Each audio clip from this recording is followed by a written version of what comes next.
A lot of people think that magnetism starts on the outside and something that you exude when you're actually outside, but people forget that the call is coming from inside of the house. You want to make sure that your home base is set before you go out into the wild and do your thing. So welcome back, my Africana angels. I have missed y'all from the last episode, and if you haven't watched it, go ahead and check it out. I am Africana Affirmations, where I don't give you any advice. I just tell you things that will lead you back to yourself.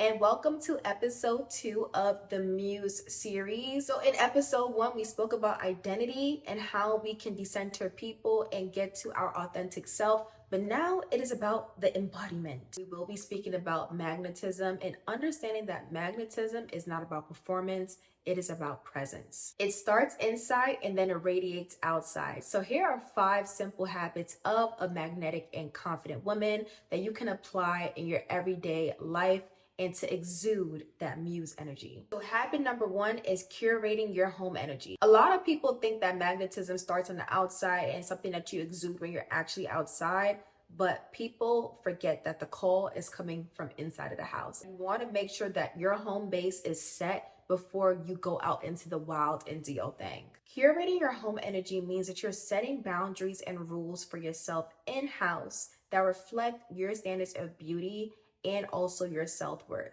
So y'all, I got a couple of house rules that I have for me personally that I have been abiding by since I moved into my new place, because I want to embody the best version of myself. There should be no reason as to why I'm living in this beautiful space and the owner don't look good, okay? So here are my house rules that I have implemented that you can also go ahead and write down. So house rule number 1, my hair is done.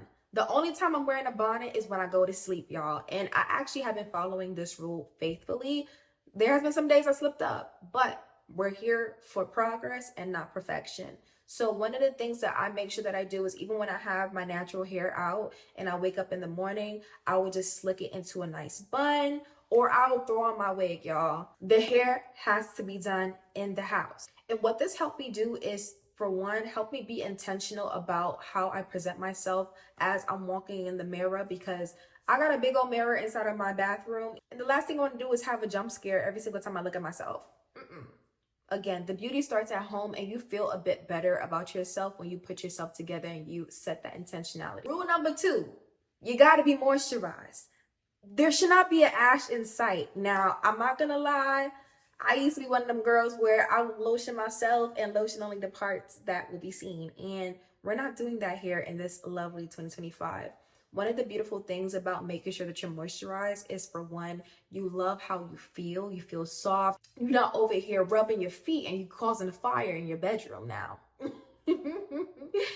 So one of the things that I love is just feeling moisturized. I feel like it just helps me just look so put together and also smell really good when I'm using essential oils. And this does not just only go for my skin, but also for my lips too. I do not walk around the house with my lips feeling ashy, because again, I feel like when your lips are looking ashy, it just brings you down. It just brings it down into you. And I just hate that feeling of, for one, walking around with my lips chapped, because I'm constantly licking my lips and it gets painful after a while. Like, y'all don't be feeling the pain when your lips are just dry for so long. Yeah, I hate that feeling. So I avoid it by making sure that my lips are moisturized everywhere I go, especially in the house. Now, rule number 3, making sure that I got some cute sleepwear to wear. So as y'all can see right now, I'm in my lovely house and I have my beautiful silk robe on, and it feels very luxurious. And I got this for $10. Again, the luxury does not have to be super expensive. You can find very luxury feeling items for a very low price. And understanding that the rule of thumb of luxury is that it should give you an experience and not break your wallet, okay? So you want to have a luxury experience and just have the experience of feeling elevated and not over here elevating your blood pressure because you spent a dime. And overall, robes just help me with my overall appearance when I stop in the mirror. So when my hair is slicked back and it's put in a nice bun, or I got my wig on and I got my robe on, even without my makeup done, I just feel very luxurious and elevated, because it just helps me be proud of what I see in the mirror, even when I'm not all the way done up. And then rule number 4, we do not save perfume over here. What I do is I actually wear my good perfume even while I'm in the house. the last thing you want to do is be walking around being funky in your own crib. Like, that's so crazy to me. I don't like that feeling. I do not wait for a special occasion because I am the occasion. So, with that being said, I wear my very luxe perfumes while I'm in the house just to elevate myself. And honestly, so I can smell myself. I love smelling good and being free in my house. With that being said, y'all, I am gonna put y'all on. You do not have to buy an expensive perfume. A lot of the perfumes that I do get are Arabic perfumes that you can honestly find in store actually, or on Amazon. If you are in the Houston, Texas area, I do have a spot that I shop all of my perfumes at, and all the viral perfumes that you see on TikTok will be there as well too in that store. So I'm gonna leave the address down below, either in the video or in the description bar, or where you could get fancy perfumes. And at most, I'm spending about $45 per perfume, which is way better than the standard perfume that you'll buy in Sephora or a Neiman Marcus, because most of them are retailing for $100. So you could get yourself up to 3 to 4 perfumes for under $150, and it's just a steal. So most of my perfumes, they are on the affordable side, but they're high quality. So just for my girlies that wanted some help on that department and feeling like they have to spend an arm and a leg for a luxurious perfume, you do not. The Arabic perfumes work just fine, and if not better than the ones that I would get from Sephora. I make sure that whenever I'm in the mirror, I pick out something that I like about myself and compliment myself. I think a lot of times we don't realize that we subconsciously judge ourselves in the mirror, and it's not the best judgment. It's from a judgment of hate. And one thing that I do when I'm in the mirror, because I do look at myself a lot, and people used to think I was vain for doing that, but it's just natural. Like, I just like looking at myself. I'm sorry. But sometimes you get caught up in your flaws. So one of the things that I do is I make sure that I pick one thing that I really like about myself. Like, oh girl, your waist is getting snatched. I like that. Or, oh, look at your butt. Like, your butt is dead sitting. Like, it's giving shelf. Or even too, look at your chest. Like, they're just so perky and so cute. I give myself every reason to hype myself up when I'm in the mirror, when I pass by it, so I can normalize me being my biggest cheerleader versus being my biggest op. And then last but not least, making sure that my space is clean.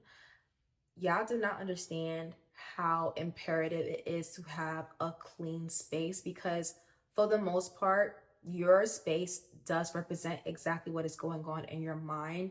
And if you're already feeling scatterbrained, I will implore you to, one, either hire a cleaner, or making sure that you are doing small daily tasks that keep your place organized, or getting some organizers to organize your place if you're working with a smaller space. For one, it helps you with my mental health. When I have a clean space, I have a clear mind, and it just helps me, for one, organize my thoughts together. And that is how I curate my home energy. So for me, curating my home energy isn't about having a nice apartment, but overall treating myself with a set standard and just being intentional with how I curate my vibe, so that whatever I'm carrying on the inside can eventually flow outside. And when I have a beautiful home energy, I have a beautiful energy, period.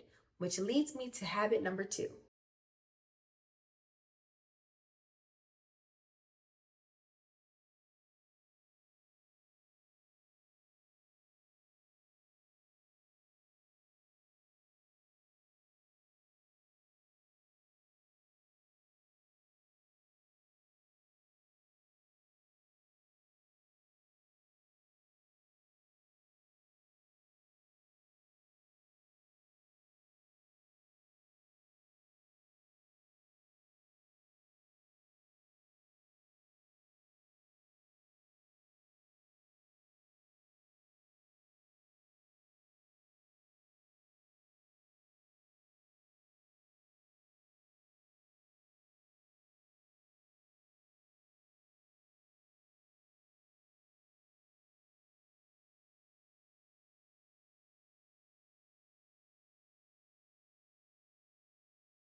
When I'm stepping outside, I really do make sure that the minimum is done, which is my hair is kept. So whether if it's in a bun or just in place or combed out, just make sure that you're looking good. Whether if you are a natural babe or a relaxed mommy, a coily mommy or a curly mommy, make sure that your hair is straight when you're going outside. Or if you have a cute scarf, wrap it around, make it a cute style. I make sure that my hair is on point, my clothes are on point. I'm not wearing clothes that got holes in it or got bleach stains on it. And trust me, I got a lot of clothes that got bleach stains on it because I be bleaching hair. But I make sure that I keep those inside my crib and not bring them outside, because the little details do matter. As a muse, you want to make sure that you're paying attention to every single detail, even the ones that are unseen, okay? Because you never know when somebody's gonna pop up on you, the love of your life. He's shaking your hand and the inside of your hands is ashy. Girl, get it together. What is we doing? Stay ready so you don't gotta get ready. But yes, y'all, when I step outside, the clothes is put together. If you feel like you don't have a sense of style, make sure that you order you some sets. There are some fire sets off of the TikTok shop that are pretty inexpensive. And if not, go on Amazon. There are some fire athleisure sets that you could put together if you are running errands that you could feel comfortable and cute in. Making sure that your lips is moisturized. Again, what we're doing inside the house, we do outside the house, okay? There's no lines of distinction, because the last thing we ever want to do is to be pretenders. You know, we want to make sure that we are implementing all of these things in all facets of our lives and not just some of it. Because I feel like, and I want to say this is actually off topic, off of like my points that I have on my computer here. But one of the things that I have noticed, especially about a lot of women, is that we're heavy on the performance side. And a lot of times the femininity is performed and not an actual practice. And I say this to say is that a lot of women can be very male-centered and center men in everything that they do. So with that being said, they're only gonna shave their legs or shave their cootie cat when it's time for old boy to go down there. But you're not doing that on a regular. And we're all guilty of this, you know, we've all have been guilty. But I feel like now that when you know better and I know better, we gotta do better, you know. Making sure that these rituals are done from a space of really taking care of self. I'm not saying not how other people are going to perceive you, because we do get dressed for how people are going to perceive us and how to be treated, but I treat myself good so that there is no excuse as to why somebody's mistreating me. You know what I mean? So with that being said, the people treating you is a byproduct of how you treat yourself, but they are in tandem and you can't avoid it. So with that being said, I have no excuse to gaslight myself of somebody treating me poorly if I know I do not treat myself poorly. So there's a stark contrast of like, whoa, bud, you're doing a lot. I need you to chill out, because I don't even talk to myself like that. Versus when you make mistreatment normal or normalcy in your life, you're now allowing things to slide when you know it don't feel right, but you're allowing it to happen because you sometimes do that to yourself. So treating yourself well allows you to create strict boundaries and for you to be very strict on them, okay? Because we run a strict program over here. But I want to leave that disclaimer really quick, because I also want people to know that this channel is really just for self. It's not about necessarily getting a man. I'm not a misandrous. I love me a man. I love me a good looking man, okay? That's not the case. But understanding that you have to seek the kingdom first and all the other things will be added on to you. So always go back to the drawing board, okay? So yes, I just want to leave that little disclaimer. But overall, I bring that same energy of I'm a big deal no matter what I'm wearing, even if it's a calm set, even if it's in my house, because I feel like, again, I am the occasion. So with that, you got to carry a charisma everywhere. Everywhere is your playing ground. Allow yourself to practice these magnetic rules everywhere that you go. So again, it becomes second nature to you. Overall, being magnetic is about presence and not about performance. And it's about giving the world, aka your world, the best, no matter what level you're at. Because your energy is the standard. And the final piece of this puzzle is knowing that how to hold your standards with kindness and not niceness. Now, a lot of times people think that being magnetic means that you automatically has to be nice, but I want y'all to know that being nice is a fool's game. You do not ever want to be nice, you want to be kind. Being nice is performative. And again, kindness always comes with boundaries. Niceness comes with performance and people pleasing. So understand that your kindness comes with integrity, it comes with boundaries, and it comes with ways to protect yourself from overexerting yourself or people pleasing without you being a bitch. So you literally have the best of both worlds. And the gag is when you have more integrity and boundaries, people will respect you more. And how that looks like is you saying yes to an event that you actually genuinely can't show up for. So say for example, you have a full schedule and one of your friends invites you to an event coming up. It's a little bit last minute, but you still have some time to plan. But you know that throughout the entire week, you have so many things that you have planned out, and you may not have the actual emotional and physical capacity to show up in the way that you want. Now, the kind thing to do in that situation is to respectfully decline the invitation. Although this is your friend, you don't want to disappoint them. The last thing you ever want to do is to show up and you're already spread so thin, and it causes you to not even be there even when you are physically there. And again, boundaries is all about being completely present, being present in your body, and honoring what you can and cannot do at the moment, while still also extending that form of kindness to the other person and letting them know that you can support them, just not in that way. And that was honestly one thing that I really had to learn in a lot of my friendships too, because I used to be the person that would spread myself so thin. When I say so thin that it caused me to burn out completely, and my body ended up having to take a longer rest than anticipated. So please listen to your body when it's screaming for some boundaries and for some type of rules, because when you spread yourself so thin, you literally have nothing else to give to yourself, and you matter first. If you're not here, none of these things exist, okay? So one of my main things about being kind is protecting my energy. But one of the things that I have learned that when I protect my energy, when I actually do say yes to something,